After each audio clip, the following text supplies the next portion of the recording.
Welcome to each and every one of you to the show, Raising Unstoppable Teens.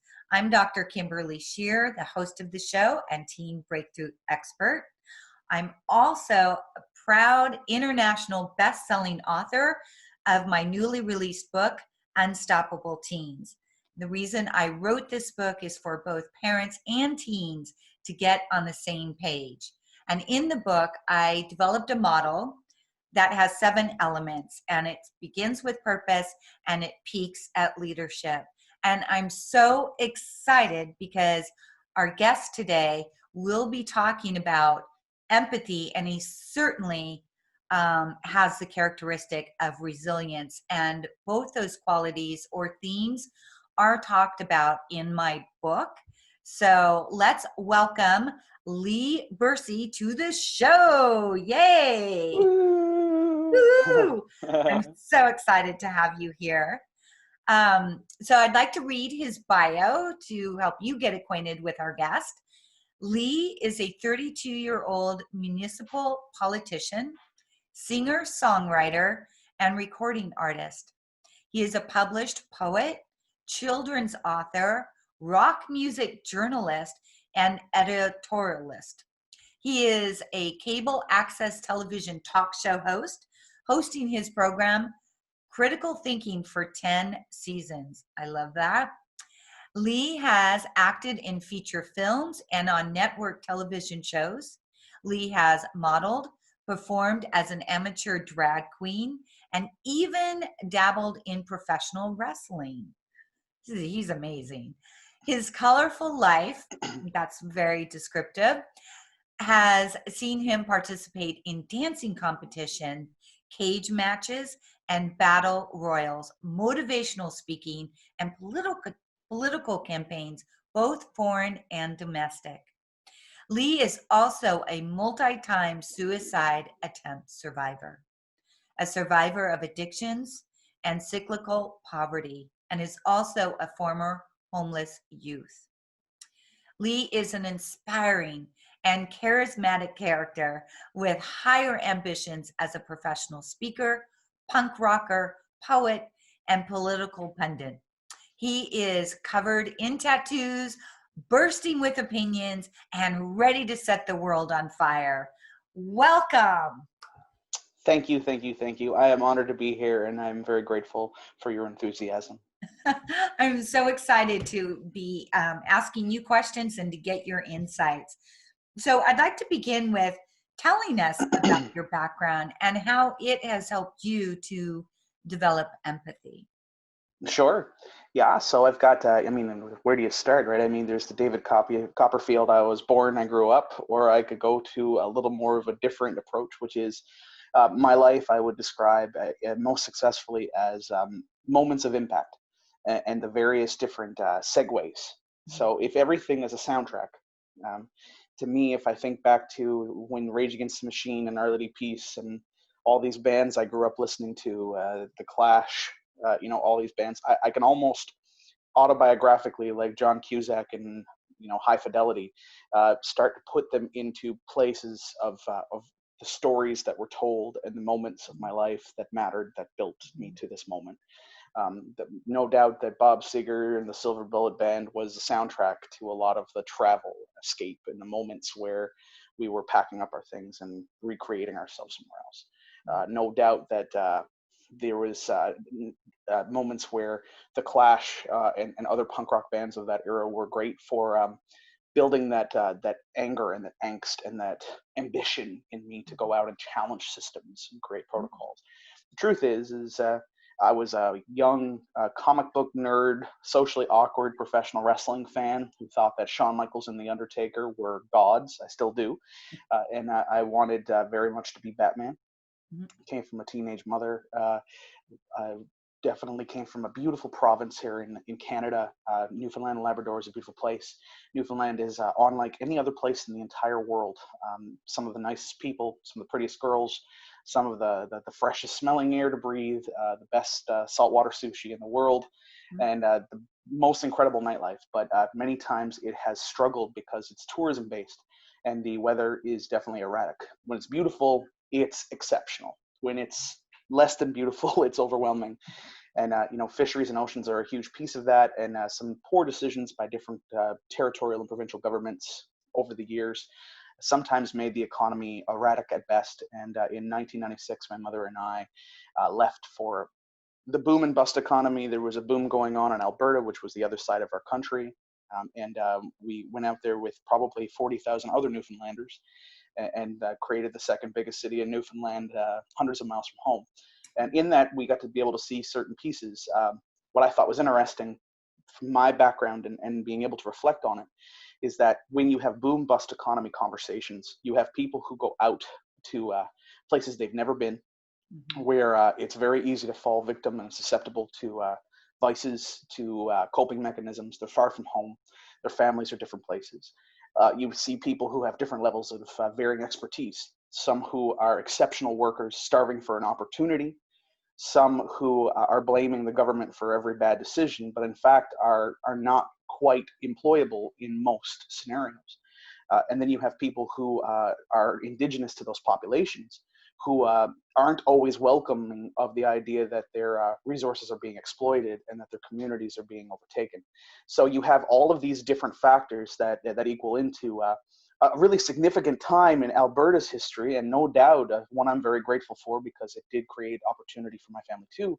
But no doubt it's a great textbook case study example of sort of how the melting pot economy can be very, very challenging in retrospect, especially from the housing and homelessness perspective, which is one that I spend a lot of time dealing with. We ended up going to Ontario.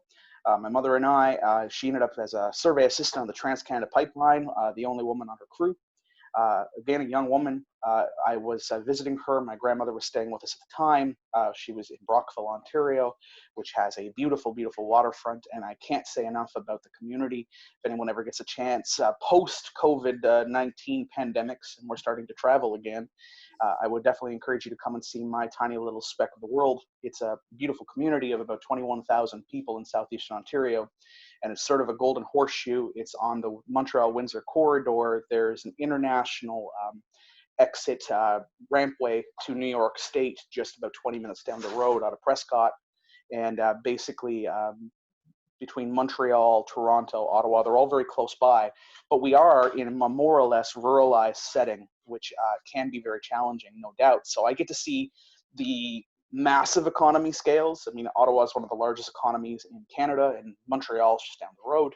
But I also get to see being in a static population of 21,000 people in southeastern Ontario, being the urban center of a very rural riding. And it's not without its challenges. I mean, no doubt, I've often, I don't know how to say this humbly, I've had a lot of people over the years remark on my ability to communicate and thought that I was fairly bright and that I was willing to bring things to the table, that was articulate and able to communicate well. But I was a piss poor academic. No doubt, if there was a reason not to go to school, I was looking for one growing up as a kid. And I think a lot of people who are intelligent but socially awkward probably go through this, where high school is not their proudest moment of their existence, and quite frankly, for some, neither is college, especially when they bleed together in a small community. And all of these pieces, we get to learn things. We learn about the traits of our family, our friends, our demographics, our social circles that are perplexing and challenging, but often that we ignore. The things that we normalize without being able to entirely have an objective, emotionally intelligent, cognizant stand-back approach to understanding where things were wrong. And yeah, there were bouts where, my mother and I were displaced, and we were living in, provincial parks or hotel rooms. I can honestly say we were very lucky in that when those things were happening, either we had certain resources available to us that others didn't, or that it happened during times when our climate was much warmer. I don't know if you know a lot about Canada, but I can tell you that it gets awful cold here sometimes. It's there's no doubt that as someone who has immersed myself, like I said, in the housing, homelessness, greater social service sector, it's definitely been an education, because yes, I do understand. I understand the need of living from whatever your local convenience store has available and making the best of it and not letting people knock you down. Most times when we ended up in those scenarios, it was based on domestic circumstances, and it was power plays. My mother never saw me go hungry. as would be evident if you could see more of my stature here. She made many investments to keep me insulated. But on the other hand, uh, since being involved in those pieces and sort of having some firsthand experience with that displacement and those challenges, and Mhm. domestic violence and circumstances that were definitely shaping, in the midst of also being a formative teenager full of angst and Mhm. emotional distress and sort of romantic lustlessness and complete the dystopic future in ahead of me, the poetry, the Hemingway part of my personality that was developing. It was a unique time. And no doubt, being a little goth kid listening to Korn and The Cure and all of these different bands that I was growing up on and falling in love with, you discovered some of those other soundtracks. Joy Division became a very significant band for me during that era, and the White Stripes and the Deftones and all these different styles. And what I thought was interesting is they were so expressive. Mhm. And what I thought was really cool is now today at just about to become 33 at the end of this month, I can honestly say that I can count artists like the NWA, Public Enemy, and Jay-Z, gangster rappers doing quasi political social justice themed songs with a very hard edge. And then there's the Luminaires who are singing love songs on mandolins, and I can sort of see the artistic merit of all of them because there's a moment in time where I can remember identifying with all of these different pieces of other people's artwork and making it my Mhm. own. Leonard Cohen is a hero to me. Neil Young is a hero to me. But I can't say enough about a band like the Smashing Pumpkins, who, quite frankly, Billy Corgan and I don't have a lot in common politically, but was the soundtrack to the renaissance of my life. All the moments that were good, bad, and indifferent, there was something I could attach myself to. And it's moments that you get lost in. Mhm. So I could say that coming up through this, we were confronted with the realities of cyclical poverty. We were confronted with the realities of coping mechanisms and addictions and frustrations and normalizing sometimes erratic behavior based on what we've been taught, what social circles permitted, the different melting pots of boom and bust economies and a gig economy without stability, without certain products at play. But we were also blessed because here in Canada we have a universal health system, Mhm. which means that we don't have to necessarily worry just about what our insurance provider has at play for us with our 33 and a half hours versus 35 versus 40 hours and what qualifies for the necessities of life. They're different for us, and as I've been able to intermerse myself with people who struggled with a lot of these conundrums themselves, sometimes in very different ways. Talking an LGBTQ youth, getting displaced in a fairly white religious background here in this community, we never thought twice about taking that person in. It Mhm. was never a question because we did have at least some level of understanding and personal experience to draw from. Mhm. And then all of a sudden, you see me 15 years later, incredibly passionate about being an advocate and ally for that particular community as well. So it all sort of leads to this moment, right? And here Mhm. we are. And now, after being in a bunch of crappy bands and learning how to be a singer songwriter to tell a story, there's not many audiences that intimidate me. Mhm. uh, After having people who've actively tried to shut down my opinions at different points in my life, there's not many people at this moment who are going to be able to tell me no effectively unless they have a good reason. From someone who's come from a background where social justice was relevant and seeing how people can be marginalized, my political ideology is quite matter of fact. Now, granted, I'm more than willing to work with people with opposing views as well because I've attained enough critical mass of intelligence at this point to understand that. But I think that for me, it was easy to take a chance and sort of step up to certain roles for the single reason that our life was all about taking chances. That's the only reason we got as far as we did to begin with, because there were multiple times where we had to go back and reinvent ourselves. Wow, I love that. So that was a lot. I mean, just you brought up so much in that. And I think for me, some of the things that stand out is that, just really the diversity of kind of living circumstances, who you were living, where you were living, um, definitely helps broaden our empathy and compassion for One others. would hope. Yeah. And you being in, going in and out of poverty. I mean, you lived it, you experienced it. So I just feel like that just brings even a deeper connection for understanding people that are going through similar circumstances. And I that's, hope so. yeah. And that's, I don't know. I think empathy is that, to be able to really understand on some level, and to really, walk the mile in somebody else's shoes. And you certainly did that.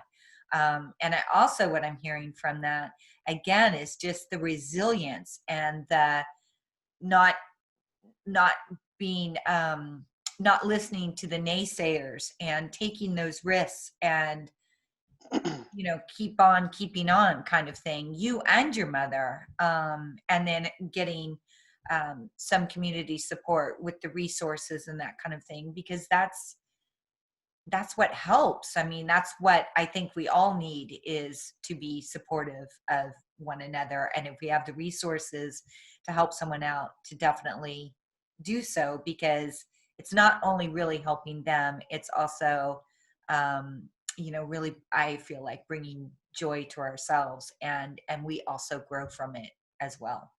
Definitely. And, to put in perspective, I don't think my mother gets enough due credit. No doubt, the examples of what to do and what not to do were always, omnipresent.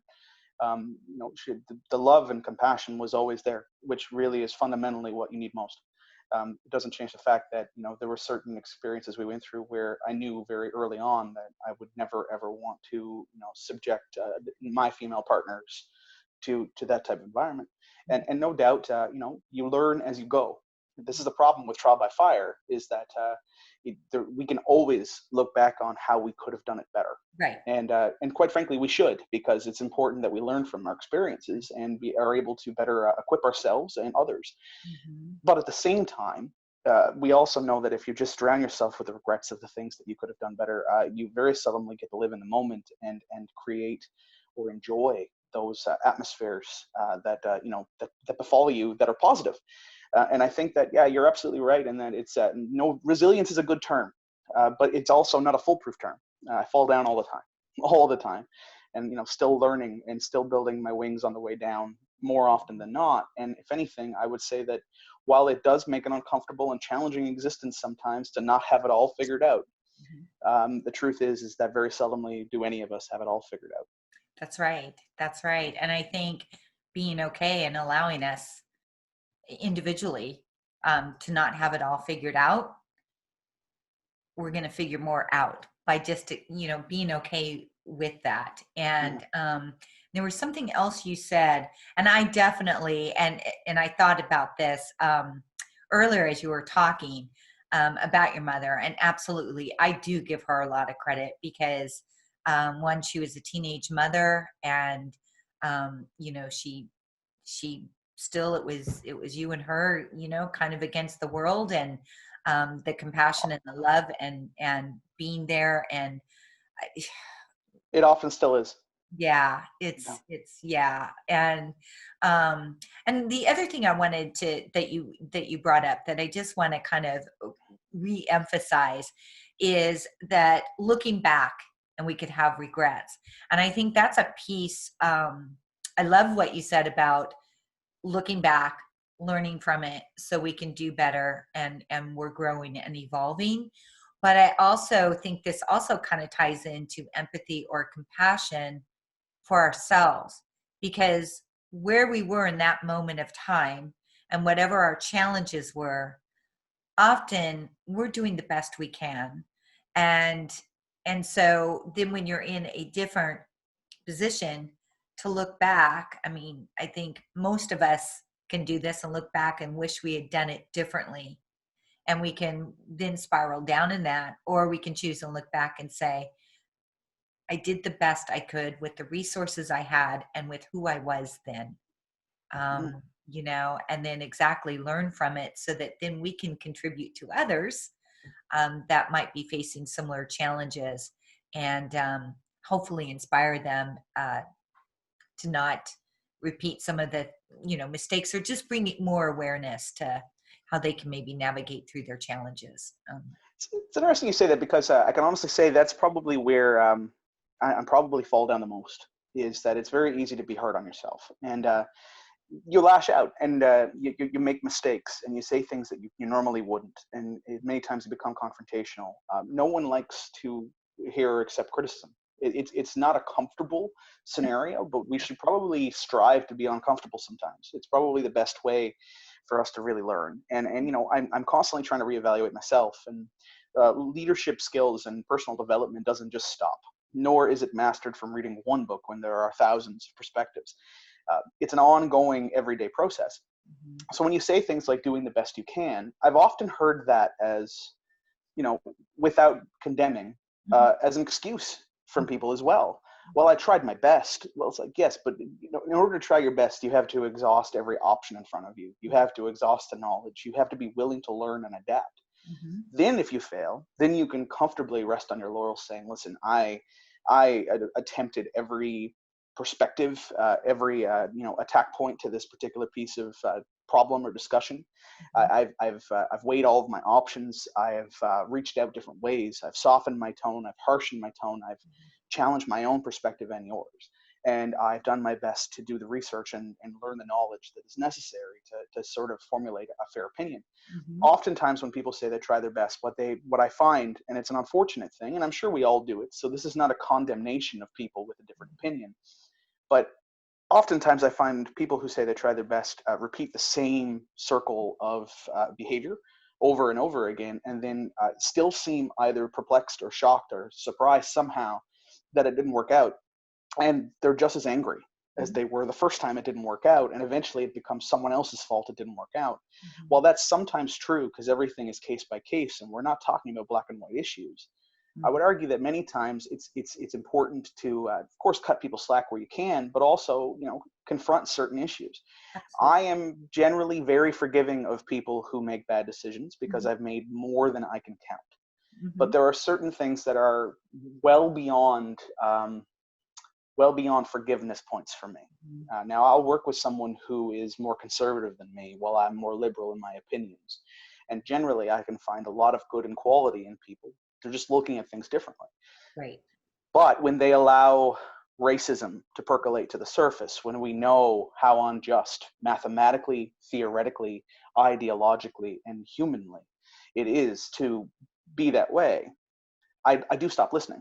Mm-hmm. When I hear people condone homophobia or transphobia or some level of social disconnect from people who have been largely persecuted in society without any scientific base, most of these things come from an outdated religious doctrine, where people still watch football on Sundays when that's the Sabbath and it's pigskin. I mean, you can't be selective over your hatred. I would probably, at least part of me would respect your honesty more, I guess, if you were just honest in saying that you had problems with people for no reason other than your own.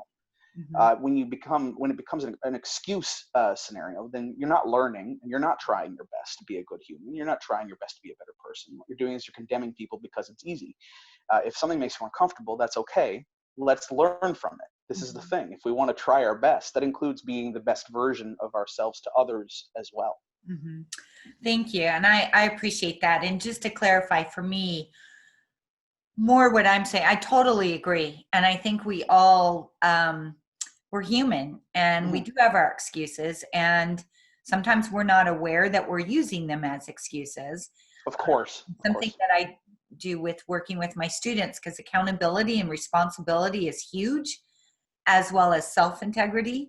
And so, the whole try thing, I totally get that. In fact, I heard a comedian once say, I'm not going to deliver it nearly as paraphrasing, understood. Yeah, but he said something like, I called up my friend and she said she was going to try to be at my event and blah, blah, blah. But, trying is just an excuse. In fact, if you're sitting next to an empty seat, I guarantee you that's someone who said they would try to be here, and so I love that. And it just really kind of try is a cop out for really kind of saying no. Often. Yeah. And so, but I think also with where I was going with the best self, because I too, um, I've lived enough to where I've gone through my own challenges, and um, I think I wasn't as aware or as evolved as I am now. Of And course. part of it is going through that trial. So I guess when I'm saying looking back and seeing that, you did your best then, I did, with my level of awareness, I did the Mhm. best. And gratefully I did move, and I am into self-growth and all of that. And so now I'm a different person and more aware, more conscious, more mindful, more educated even. And I think Absolutely. with that, when I look back, I could really think, well, this is what I should have done. I regretted doing this. And instead of just saying, you know what, though, that wasn't the same Kimberly as I am today. So Definitely. instead of kind of beating up on her and having regrets, just acknowledge, hey, I did the best I could in with what I knew in those circumstances, and absolutely I grew from it, and there are many lessons, and I do support others that may be going through similar challenges. And Definitely. that's the difference. It's one thing to say I did the best I can, and oh well, and and then with future endeavors saying, well, I'll try to do my best. And a whole different thing to say, I'm going to give self grace, self compassion. I did my best. Not going to hang up on regrets. I'm not going to spiral down. It is what it is, but I'm going to learn and evolve into even a better version, right?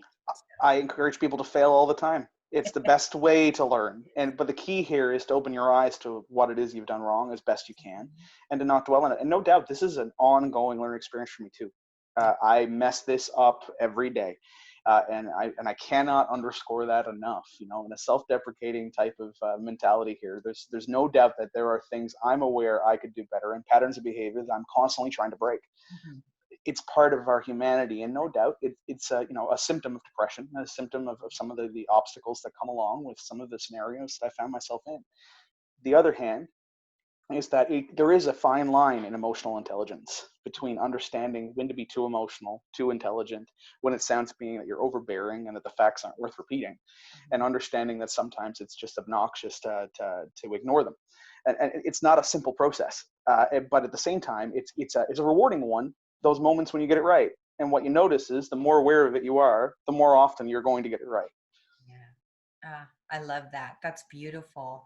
Um, wow. So we're close to the ending time of this, and I didn't get to ask you nearly as many of the questions that I wanted to. I'm Um, sorry. no,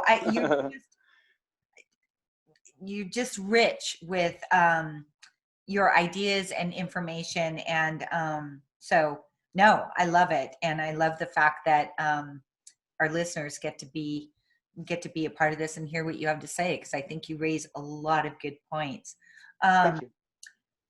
I it's hard. I guess I'll say I'll ask this one, and then I would love to have you back on the show to ask you my other questions. Absolutely. But what inspires you, and how do you plan to inspire others?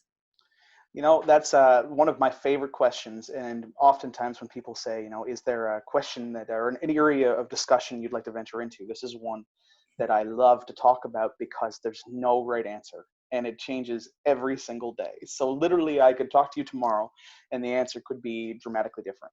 The fact is that right now, at this time in human history, my family are still mesmerized by the fact that they watch something on the news and they call me about it and go, "Did you hear this?" And I go, "I heard about it when I woke up. It was on my news feed.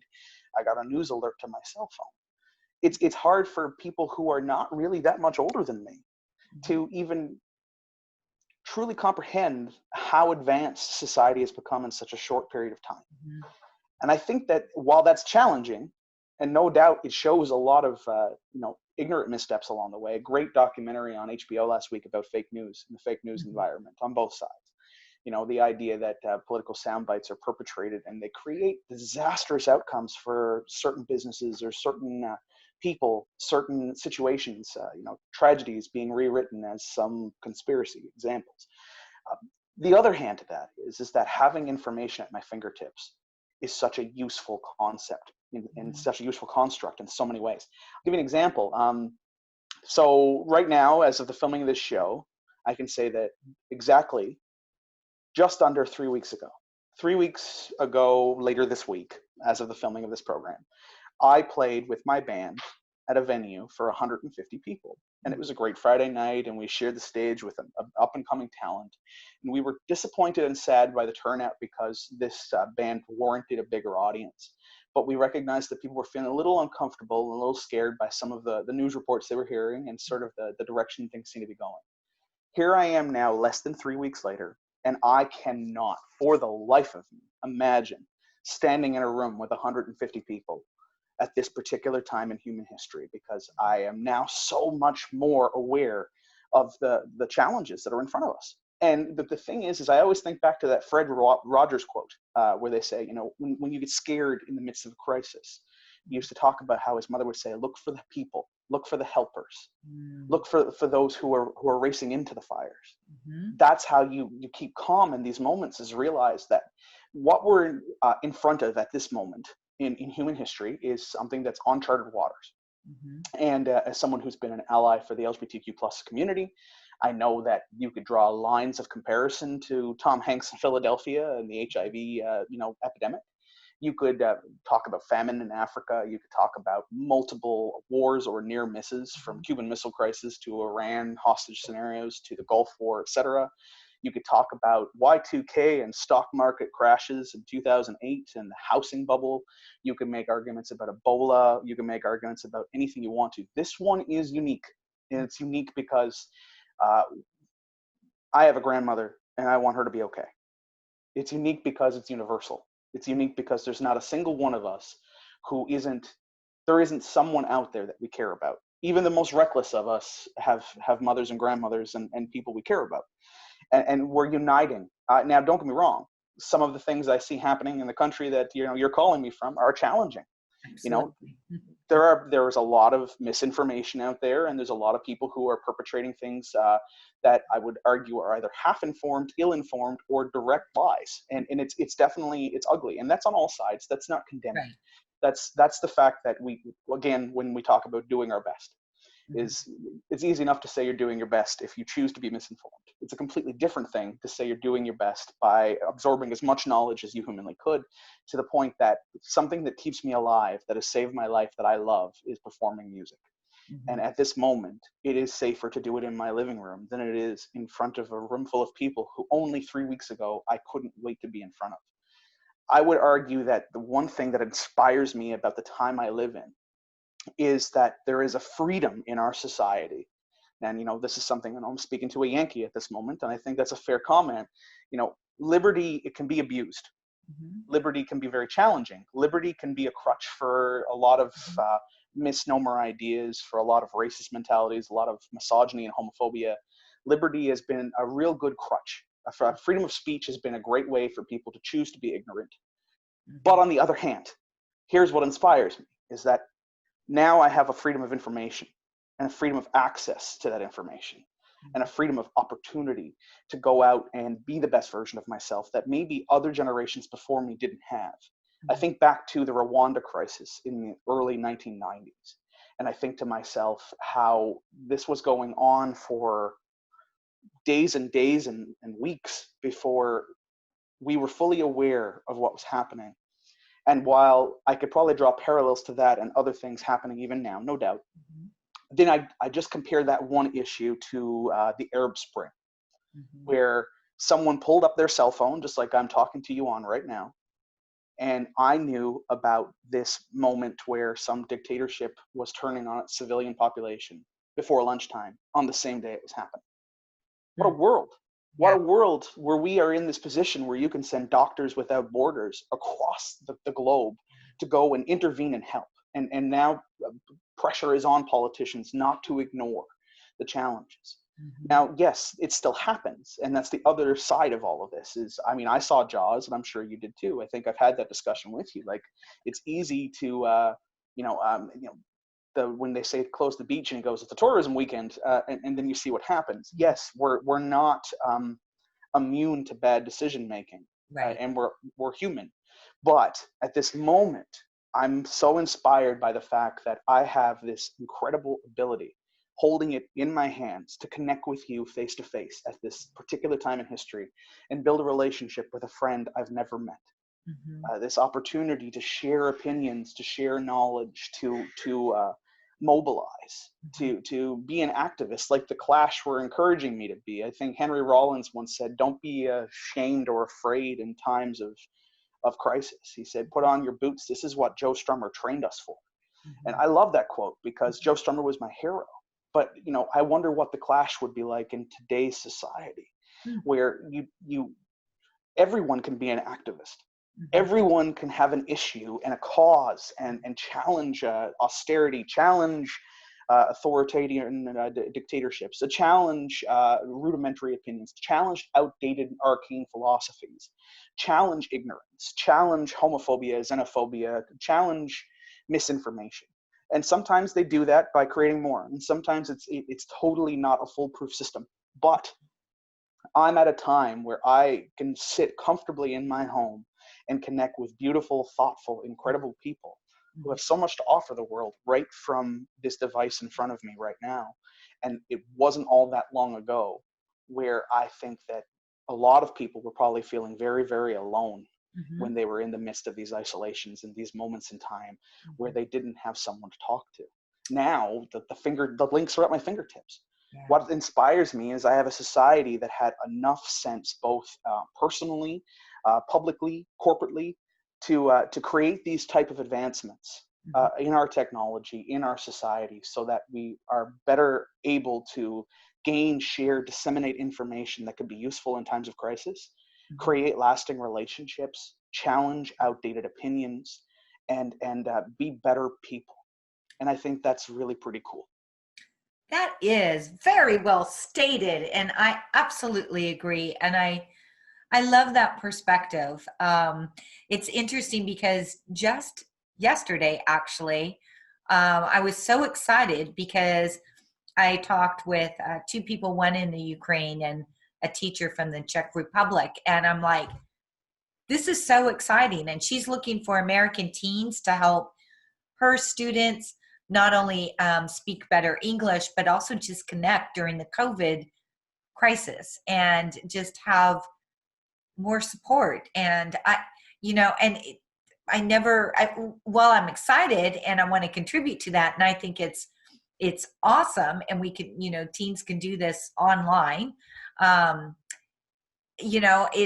never really looked at it as, just the joy and the freedom to so easily connect, globally, and to share information or to voice our opinions or whatever it is. That's really beautifully stated, and to really be in gratitude for that we are able to do that. I know just being able to talk to people.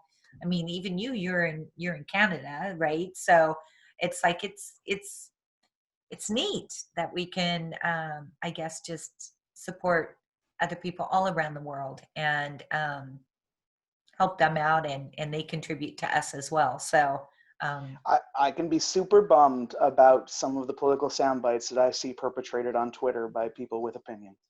I can be incredibly bummed about misinformation and how things have spread beyond levels of our ability to stand up against them at this moment as effectively as I wish we could.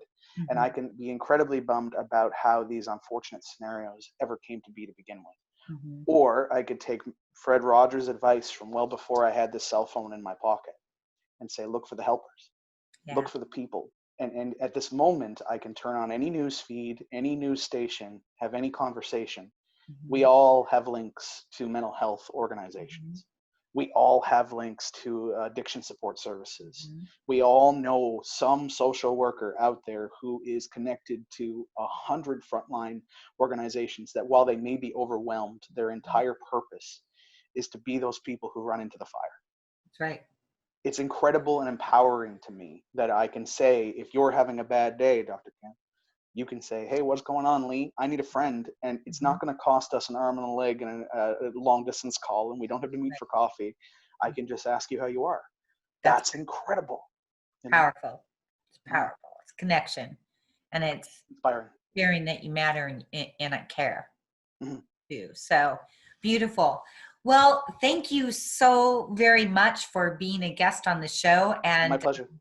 yeah, so I'm hoping that you'll consider coming back for another round because you are very intriguing, and I just have more questions to ask you. So I have a little more free time in my hand than I'd like to admit at this moment, so let's make it happen.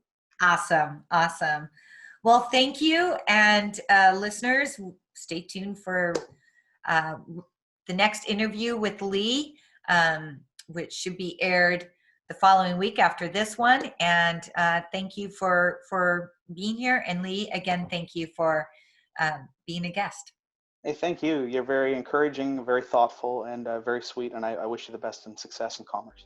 Oh, thank you.